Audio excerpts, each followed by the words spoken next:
दर्शक बंधु प्रतिवर्ष वैशाख मास शुक्ल पक्ष तृतीया तिथि रे अक्षय तृतीया पालन करा जाय थाए, जहाँ चलित वर्ष मे 10 तारिख शुक्रवार दिन पड़ुछि। हिंदू धर्म रे एही दिन को अत्यंत शुभ बोली विवेचना करा जाए। अक्षय तृतीया दिन पूजा करिबा, शुभ कार्यर आरंभ करिबा, सुना किनिबा को शुभ बोली विवेचना करा जाय थाए। मान्यता रही जे एही दिन सुना किनिबा द्वारा शुभ फल मिली थाए, माँ लक्ष्मी को कृपा लाभ होई थाए।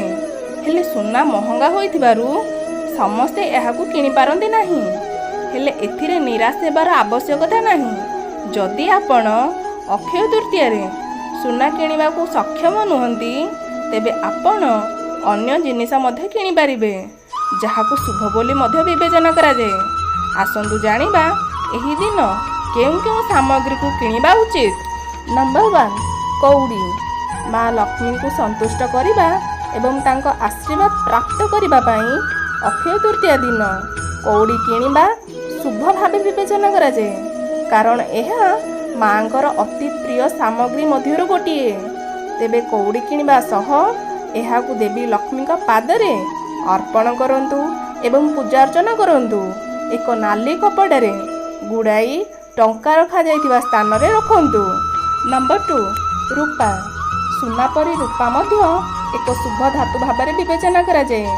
जदि आपण अक्षय तृतीया रे सुना किणिबा को सक्षम नुहंती, तेबे आपण रूपा मुद्रा, रूपा प्रतिमा किंबा रूपार कौनसी जिनिस किनि पारिबे। नंबर 3 माटी पात्र। अक्षय तृतीया दिन एक माटी पात्र किनिबा शुभ बोली मान्यता रही। यह सह अक्षय तृतीया दिन जलदान करिबा अत्यंत शुभ एवं उत्तम बोली मान्यता रही। नंबर 4 गहम। दर्शक बंधु अक्षय तृतीया दिन गहम किनिबा सुना किनिबा सह समान बोली कहा जाए, कारण यह ब्रह्मांडर प्रथम खाद्य बोली मान्यता रही। गहम को भगवान विष्णु को प्रतीक भाव में विवेचना करा जाए, तेणु यह किनिबा द्वारा माँ लक्ष्मी को आशीर्वाद प्राप्त होई थाए।